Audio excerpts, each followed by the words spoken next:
Good morning.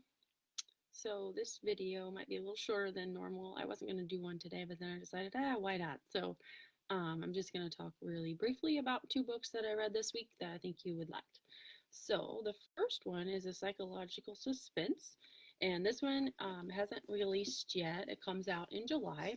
It's called The Safe Place by Anna Downs. And tell me you wouldn't read this just by the cover. I mean, clearly it looks amazing. And here's the back cover, which is even cooler because it looks like the girl's gonna go off the cliff. So this is the story of Emily, and Emily is a young single gal living in London, and she's working a job. She's kind of been a job hopper. She's working a job as a receptionist in a large office, and she gets let go, and she's kind of like, what am I gonna do now? Because she needs money to, have her flat and everything like that. So then she gets this offer she can't refuse from the CEO of the place where she was working. She kind of has a happen stance meeting with him on the sidewalk, which is kind of interesting. And he offers her a job to be a nanny slash housekeeper slash helper for his wife and his daughter who live at their other house in France. It's a very remote, very lavish French estate that they live on. So she's heard rumors in the office about Scott and his crazy wife, and the fact that he never goes to France to be with them and stuff like that. So the guy's really rich, and she's like, what have I got to lose? So she doesn't really have much to do with her mom and dad, so she doesn't really tell them she's going to take off and move to France for this job. But here she goes. A private plane gets her to France, and she gets to this extremely fancy on the outside looking estate with pools and gardens and just, very beautiful. And there's two houses there. And she finds out quickly that one of the houses is the guest house where she'll be, and the other house is the main house where she's not allowed to go, according to the wife, Nina. And Nina, at first, she's kind of like, uh, not weirded out, but she's kind of leery around Nina because of what she's heard in the office about her. And she kind of thinks it's weird that Scott never comes there.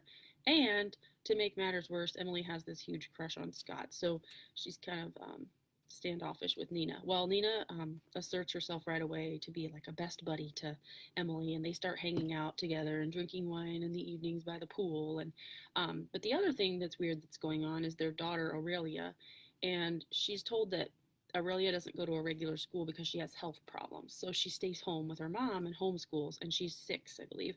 Well, also, Aurelia is mute. She doesn't talk, and she doesn't want anybody to touch her. So Emily has to, like, be her nanny, but, like, she doesn't really have much to do with her at all, and it's kind of suspicious right away because Emily's pretty good with kids, and she's like, what's wrong with this little girl? So she tries to connect with Aurelia, but nothing really happens. And then another thing about this amazing house is that though it looks awesome on the outside, the houses and the property, they are crumbling. And so she starts helping Nina with like repainting rooms and fixing things up and fixing up the garden. So she is doing some proper work while she's there. But then some more suspicious things start happening. And there's no internet service at all. You can't get a signal. She can't get anything to work unless she drives like 40 miles into town. So that's kind of suspicious as well, to be totally cut off from the world. And I'm not going to tell you what she finds out because then things start spiraling out of control, and you'll see it says no phones, no outsiders, no escape. It's literally locked up with a gate. So if Emily wants to get out, she has to be at the mercy of Nina, whether Nina will let her get out or not. And fun fact, the author actually spent some time as a young single gal. She moved from London and lived on a French estate and took care of some children there. And while she was there, she thought to herself, anything could happen out here in this remote location and no one would know. So that kind of gave her this idea for this book. And it's really good.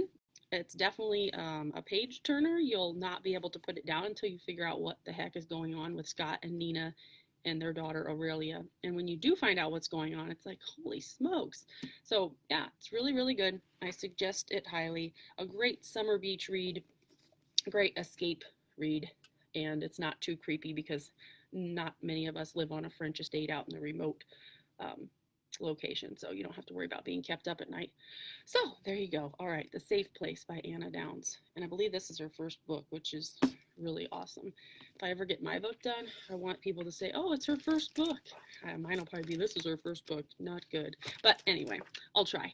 So the next book I'm going to tell you about, I rented this from the library this past week, and I'm so glad I did. I picked it up because I recognized the name.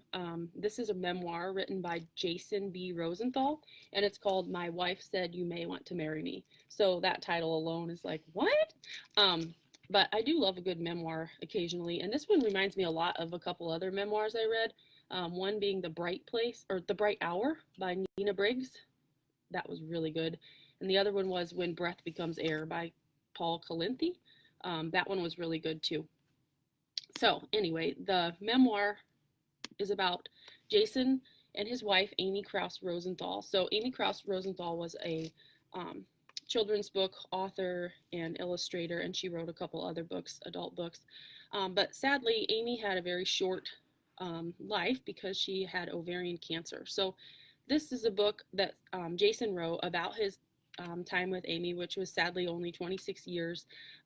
They had 3 children together, and just the same week that their last child, they moved to college, Amy was on a trip for one of her book promotions, and she started having pain in her side. So she went to the doctor, and the bottom dropped out, and they found out that she had ovarian cancer.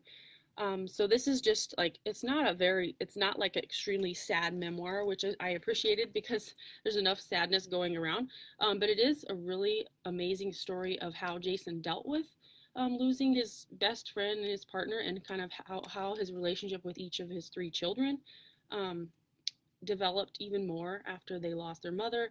And it's just a really brilliantly written memoir about grief and illness. And he chose to take care of her at home in home hospice, which was a huge decision that he didn't take lightly. And he talks very honestly about that. And they had a huge family on both sides that were very supportive. In the beginning of the book, it said something that I really loved. Not all love stories end the way you want them to, but often that's what makes them worth telling. So I really loved this book. It was sad in parts, but it was also so good. And the reason behind the title is because Amy was just amazing, and she was always in good spirits and, helping others. And she was just an amazing person. She was only 51 when she passed away, but she wrote an essay while she was in home hospice at home, kind of drifting in and out of consciousness. She was writing, and Jason wasn't sure what she was writing. He just knew that it was something she wanted to finish. So she wrote this essay called You May Want to Marry My Husband, and it was published in 2017 in the Modern Love column of the New York Times. And it got over 5 million views. Actually, probably more than that. I think I got that number wrong. But either way, it became viral very quickly. And then from that point, everyone kind of knew who Jason and Amy were. But the essay was just amazing, just about her husband. It kind of started out like as a wanted, or like as a, not a wanted ad, but like a dating thing, like, my husband, let me tell you about my husband. Here's what he looks like. Here's his best qualities. And then it kind of ended with some blank space, and that's the whole point of it, is she was leaving blank space for Jason to use after she was gone. And they had talked extensively about, how he would be as a single parent, and she really wanted him to have to find happiness again. She wasn't saying right away, go date somebody as soon as I pass away, but she didn't want him to live the rest of his life and just miss her. She wanted him to be free to love someone else, because he loved her so much that he can share love with someone else. So the essay is included in the book, and it's so good. And then that's obviously why he got the title that he did. So very, very good book. And they lived in Chicago. And if you want to look up some of her children's books, she has one that I loved reading to the boys called Little Hoot. And it's about a little owl who doesn't want to stay up at night, because owls stay up, but it's called Reverse Psychology for kids. The little owl just wanted to go to bed, and his parents were like, no, you have to stay up longer. And then she wrote another one called Little Pea, and her books were just really cute. And Jason's written a children's book with their daughter Paris too, called Dear Boy. It's really cool. So if you're into memoirs, or even if you're not into memoirs, this one's really short, as you can see, and it's really good. So I would highly recommend it. You can get it at the library, and you can also look up Amy Krauss Rosenthal, read some of her books. She has a really cool or not memoir, but kind of like an autobiography she wrote about her life too. It's called Textbook Amy Krauss Rosenthal. All right, well, thanks for tuning in, guys. I'll probably try to be more prepared next weekend, depending on what I read in the meantime. But I hope you guys have a great weekend and a great week coming up. And let me know if you have any books you want me to talk about, or books that you've read recently, or any questions. Take care, everybody. Bye.